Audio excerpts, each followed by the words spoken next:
welcome back to Remote Learning with Mrs. Camacho. So in today's video, we're going to be focusing on some math fluency practices. It's going to help strengthen the math skills for our little learners. And so I want to get started with that, okay? So the first fluency practice we're going to do is counting down how many more we need to make 10. Okay, so what you're going to need are these little flashcards like this, these number cards.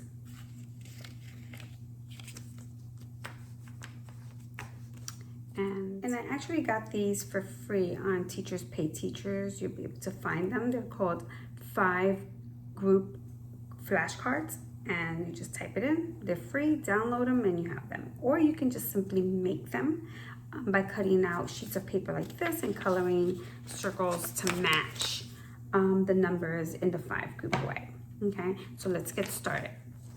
So I have 10, right? So we're going to count them out if you're not sure how many you have. But looking to see if this is a 5 group card and you have 5 on the top row and 5 on the bottom row, we know that 5 and 5 makes 10 and we don't have to count them. Okay, so 10. How many more do we need to make 10? 0. Very good. So 10 and 0 makes 10. How many do we have?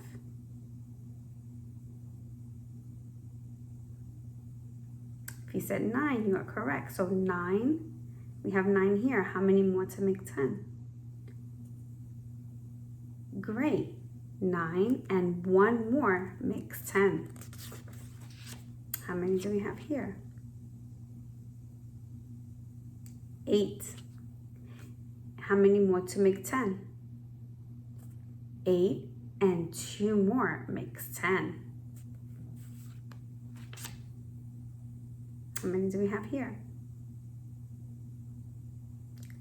7. Great. 7 and 3 more makes 10. How many do we have here? 6. How many more do we need to make 10? 6 and 4 more makes 10. Oops, sorry. How many do we have here? 5. Great. How many more to make 10? 5 and 5 more makes 10. How many do we have here? 4. Great. How many more to make 10? This gets a little bit more tricky, guys, so you really have to think about it, okay? All right. 4 and 6 more makes 10. How many do we have here? 3. 3 and 7 more makes 10. How many do we have here? I'm trying to hide. 2. Right. How many more to make 10? 2. And 8 more makes 10. How many do we have here? 1. Great. How many more to make 10? 1. And 9 more makes 10. Very good. So what we need to practice, boys and girls, in order to really get the numbers, how many more makes 10, is to know the parts of 10. So if you practice all the different 2 parts of numbers that make 10, then you're gonna get really good at it. So you just need to practice that, okay? And you can do this every single day just to get better at it, okay? Okay, so the next fluency practice that we're going to work on is called the push out. So what we're gonna do is we're gonna first, before we get into the push out activity, is just to brush up on our countings using our fingers, and we're going to start, okay? So I want both fists up like this, and we're going to start with the right hand pinky first. That's the math way, okay? So let's begin. So let's count with me, okay? 1, 2, 3, 4, 5, 6, 7, 8, 9, 10. Great. So now that you have 10, now do we have more than 10 fingers? We don't. So another way to practice counting numbers that are higher than 10 is called the push out way. So I'm going to show you that right now, okay? So get your 2 hands up like this. How many fingers do we have up? 10. Very good. So 10 and 1 makes 11. You're going to do these with me, okay? 10 and 2 makes 12. 10 and 3 makes 13.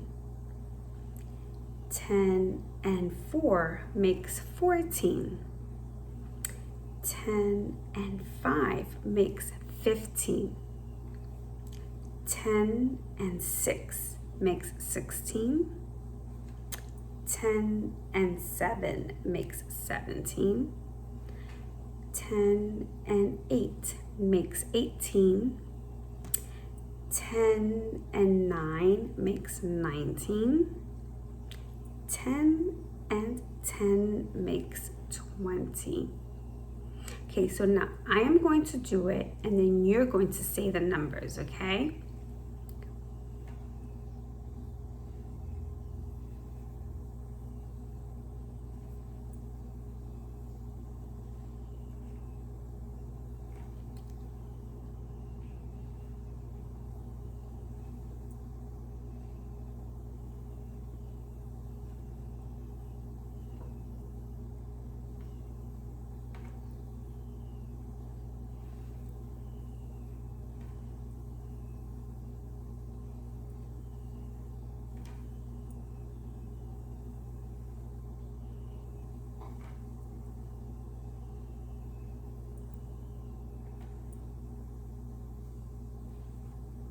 Great job. So that last fluency practice, also do every single day. This is going to help them to be able to break teen numbers into 2 parts. So I don't know if maybe some of you may recognize what this is, but in the classroom we call this a rec and rec. And here we have 2 rows of 10 beads. This is also going to help us to visually see how we break teen numbers into 2 parts using groups of 10 ones, and rest of the numbers will be considered to be ones. So I'm going to show you an example of that. But let's just go with the counting first, like I would normally do in my class. So here we have, and boys and girls are going to count with me, okay? So go. 1. Sorry about that. 2. 3. 4. 5. 6. 7, 8, 9, and 10. Okay, so how many did we count on the top row? If you said 10, you are correct. Now, we don't have to count from the very beginning each time after 10, because we already know that in the top row we have 10. So what we're going to do is we're going to do like we did with our last fluency and just count them out with the saying 10 and 1, 10 and 2. Okay, so let's go. How many do we have? 10 and 1 makes 11. 10 and 2 makes 12. 10 and 3 makes 13. 10 and 4 makes 14. 10 and 5 makes 15. 10 and 6 makes 16. 10 and 7 makes 17. 10 and 8 makes 18. 10 and 9 makes 19. And 10 and 10 makes 20. Okay, very good, guys. Now, this online abacus you can get, it's called apps.mathlearningcenter.org, and I will try and put the link to this at the bottom description part of the video, okay? It's important for little learners to know that when they're counting things, it is not always going to be in the easiest way for them to count. There are different formations in which we use in the classroom for students to be able to apply the best approach in order for them to count with accuracy. So for example, objects are placed in circular formation. Objects are placed in scattered formation, where it's a little bit more difficult for them to count. Objects are placed in array formations, which means that they are placed in even amount of rows with even amount of objects, or that they're placed in a 5-group formation where you have objects placed in 5 groups in each row. So we're going to look at the screen, and I'm going to show you what that looks like. So I'm scrolling down just to show you another set of objects. So here we have just sticks that were placed in a scattered formation. And here we have soccer balls that were placed in a circular formation. You can see it by the shape, okay? So let's just review these formations very quickly, and then just go right into that. Okay, so here we have the 5-group way. We have the 5-group way means that, you know, we have 5 one row, 5 in the other. Array formation, meaning that there are equal objects in equal rows. Here we have linear formation, just that the objects are all placed in a line. Again, here we have an array formation where we have equal amount of objects in equal amount of rows. So you might not see it here as an array formation, but if you look here, 1, 2, 3, 1, 2, 3, 1, 2, 3 objects. We have groups of 3s in 3 rows, okay? And then here we have scattered formation where the objects are just all over the place. Again, here scattered formation, and then here's circular formation. Now, the reason why the students are given these objects to see and to count is just to give them, you know, that critical thinking piece behind the counting, and then looking at the objects and seeing the best approach on getting the accurate amount in the group. So we can pretty much see that when you have a 5-group, it's pretty easy to count, right? Very basic. You're just counting from top to bottom, left to right. Array formation as well. Array formation gives you that, you know, looking at it, and it's simple to see how many objects are in the group. When you get to the scattered formation and the circular formation, and it kind of gets tricky there, because then what could happen is that the students would count objects over again and not get the accurate counting. So what you want them to do, or you want to teach them to do, is one or two things. One, they can, if they had the objects tactable, they can line them up and count them in that way, is what I've seen students do. But if it's in paper and they cannot move the objects, what do, right? So you mark them as you're counting so that you can keep track of which ones you've counted already, so that you're not counting over. And the same with the circular formation, because if you're counting and you're not marking, then what happens is that you can start counting over. So what I like to show my students is when you're counting in the scattered formation, you can cross them out and count as you go. 1, 2, 3, 4, 5, 6, 7, 8, right? If you don't do it that way, you can put check marks, you can cross them out, right? And when there's in a circular formation, the best approach would be to just mark 1 and then count along 1, 2, 3, 4, 5, 6, 7, 8, 9, and 10, right? So that is the reason why we showed the students the objects in different formations so that they can be critical thinkers, think of a way that will help them to count with accuracy.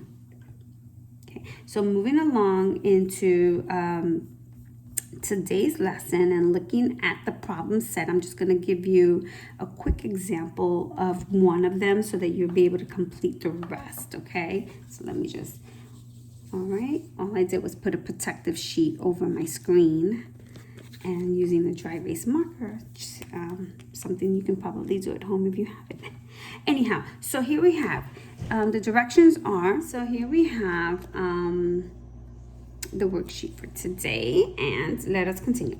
So it says touch and count 10 things and put a check over each one as you count 10 things. So the point here is to count out 10 ones and then figure out how many are left over, which will be the rest of the ones. So let's do that.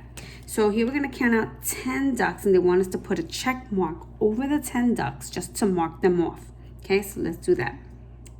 1, 2, 3, 4, 5, 6, 7, 8, 9, 10, right? So we have 10, I have 10 ones, and how many are left over? 3 ones. So we have 10 ones and 3 ones. So remember that 10 and 3 is 13. Okay, so they want you to continue on to do the same thing on this first page. Then when you get to, remember, look, you see the formations of the objects, remember those. Then when you get to the next page, you're actually going to draw pictures to match the words. So here you have, I have 10 small circles. You're going to draw 10 small circles and 2 small circles. So you have 10 and 2, okay? So you're going to show that in a picture, and you're going to do the same here. And then your homework page, you're going to draw more to show the number, okay? So you have to read out the sentence, and then you have to draw to match the sentence, okay? Hope that helped.